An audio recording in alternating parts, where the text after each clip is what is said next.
integrantes do chamado Centrão, eles articulam a inclusão de novos trechos na proposta do arcabouço fiscal, por exemplo, né, que é esta coisa mal resolvida que entregaram para o Congresso votar, né? Eles querem transformar parte, né, desse excesso de arrecadação em, adivinhe? Emendas parlamentares. Segundo reportagem também do Jornal Estado de São Paulo, outra alternativa prevê estipular que parte desta receita extra só poderá ser aplicada pelo governo com autorização de quem? Do Congresso.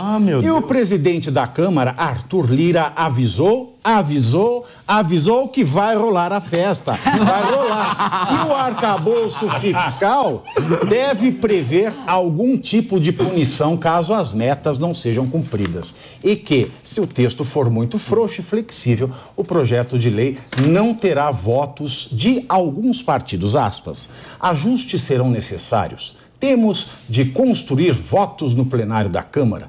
Determinados partidos não votarão se o projeto for muito frouxo, muito flexível, se não demonstrar amarras e enforcements necessários para que a responsabilidade seja preservada. Fecha o aspas. O que é enforcement, Elaine? O que é enforcement? Poder de comando, de mando. Agora são 15 horas. Isso. Escuta. Escuto. De novo, né? Agora são 15 horas. Exato.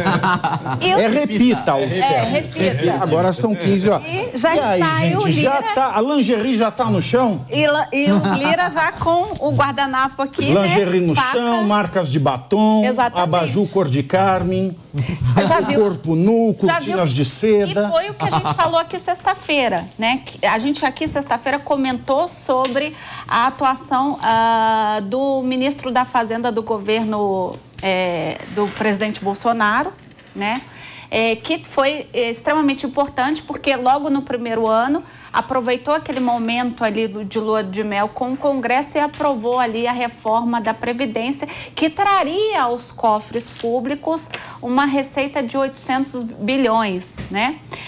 Mas que a gente viu aí no último ano de governo uma farra eleitoreira, né, por conta justamente desse toma lá da cá, que acabou minando um pouco essa receita que se espera para os 10 anos após a aprovação da reforma. E agora a gente percebe o quê? Que, de novo, a gente terá aí uma nova negociação, né? O governo federal vai ter que, de novo, abrir os cofres, né? Abrir a carteira para poder... Abrir as portas da esperança. Exatamente, negociar mais uma reforma. Esperança, né? Para uns, desgraça para outros. E quem paga é o povo. Então, tá na hora da gente começar a cobrar do Congresso. Eu estava fazendo uma paródia, mas não consegui terminar. Mais ou menos, uma coisa mais ou menos assim, olha, que Luiz Inácio, ele pensa que é rei, um presidente que só pensa em viajar. Não, mas aí eu tô pensando... Começou bem. Não, mas porque Luiz Inácio é marido da Janja. Enquanto o povo paga, é ela que esbanja. Eu preciso aprimorar esta lei. Tem que botar uma canja aí também. O povo não come picanha. Boa. Olha só, temos compositores na mesa. Vamos trabalhar a quatro mãos nesta chanson. Nesta chanson que vai ser sucesso do carnaval. E tem um novo livro agora. Tem. Daqui a pouquinho. Daqui a pouquinho. Você tem que contar pra gente. Não, eu vou contar. Tá para sair já o novo livro, né? Chama-se Da Silva, a grande fake news da esquerda. Né, que é o meu perfil criminal de Lampião. Porque ele chamava-se Virgulino Ferreira da Silva. Né? Então, aí fica aí. Mas o assunto é... E aí, Holiday? Este Centrão perdeu-se a vergonha? Pois é, né? Havia uma expectativa no Congresso de que poderia haver um endurecimento do arcabouço fiscal, porque, de fato, ali parte do Centrão não queria deixar um arcabouço tão frouxo, até porque senão o governo conseguiria, de certa forma, exagerando nos gastos, recuperar a sua popularidade e quando o governo recupera a sua popularidade, o Congresso perde peso nas negociações. Só que aí encontraram um jeitinho de todo mundo ficar feliz. Porque o negócio é o seguinte, o Haddad já estava pensando em fazer a seguinte opção: A partir do momento que eu ultrapasso esse teto, que já é um teto fictício desse arcabouço fiscal, o congelamento de gastos se torna, de certa forma, opcional. Então o governo continua gastando se quiser, etc. E é óbvio que sempre vai continuar gastando. Mas deixa eu perguntar uma coisa. Vai revogar a lei de responsabilidade fiscal? Não, a lei de responsabilidade, aparentemente não. Então como é que dá para ter um arcabouço que não se respeita a lei de responsabilidade fiscal? Porque ele tira... Ou o STF vai suspender a LRF? Ele tira dessa regra algumas categorias, né? Porque, por exemplo, no teto de gastos que nós tínhamos anteriormente, você... Ainda tem, porque... Ainda está. Tá vigente. Exatamente. Está em vigor, exatamente. Você tinha que estabelecer esses limites em todas as áreas, inclusive saúde, educação e tudo mais. Esse governo ele vai abrir algumas exceções. Tipo, olha, na educação eu não vou seguir essa regra. Na saúde eu não vou seguir essa regra. As pernas. Exatamente. Também não está seguindo essa regra. E aí, o que acontece? O Congresso percebeu que para manter o equilíbrio, você precisaria cobrar mais impostos de determinados setores. Foi aí que entrou, inclusive, a polêmica da Shine, da AliExpress e toda essa coisa. Só que vai haver uma cobrança maior daquilo que seria necessário, isso segundo esses congressistas. E, portanto, isso que você cobrar a mais nesses novos impostos ou nesse aumento de taxações, enfim, se torna as chamadas emendas. Que, na prática, tudo isso é a continuidade do chamado orçamento secreto, que o Lula tanto criticou. Mas isso aí não foi julgado inconstitucional pelo STF, Bissol? O que é julgado inconstitucional pelo STF e continua sendo praticado, isso cai ali, bate na lei do impeachment.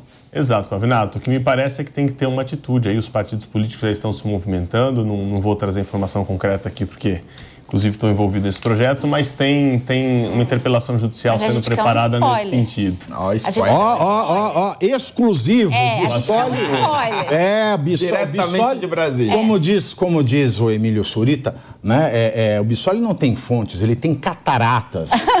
Ele tem cataratas. É que nesse caso eu tenho digitais, por isso que eu tenho que tomar um cuidado. Não, mas você vai dar um spoiler. A peça então, por isso, cuidado, meu bem, há perigo na esquina. A peça está sendo concluída. Eles venceram e o sinal está fechado para nós, que somos honestos.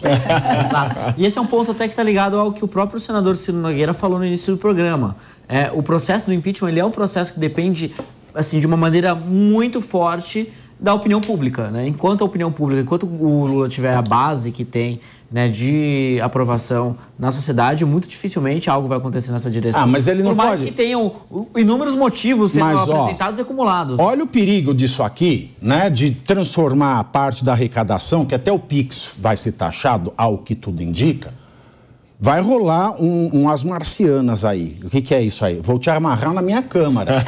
Aí se ele fala, positivo, o excesso de arrecadação vai virar emenda. Como é que esse impeachment vai para frente?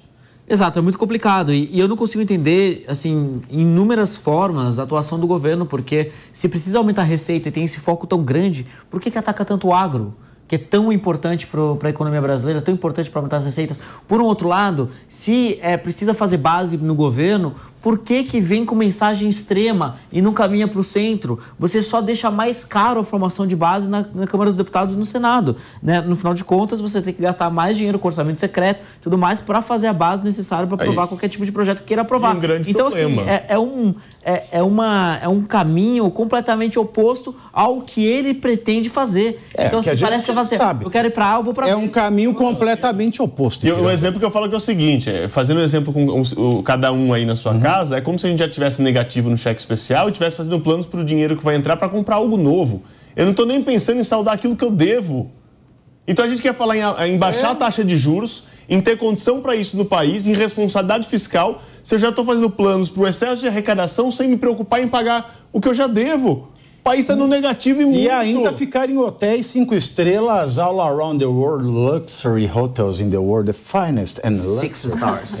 Exatamente. Não, e isso é muito complicado, porque, no final de contas, né, isso mostra mais uma vez, assim, o quanto que o governo está perdido, está à deriva, não consegue de forma nenhuma se articular na Câmara dos Deputados, vai precisar gastar muito dinheiro. Foram 700 milhões distribuídos por emenda só em um dia. E, aliás, eu acho que um ponto muito importante sobre esse tema das emendas é que tudo isso só existe porque a população valoriza a emenda. É muito maluco. Como assim? A população valoriza. Explique melhor. Qualquer deputado, ele só é visto pela população em grande parte do território brasileiro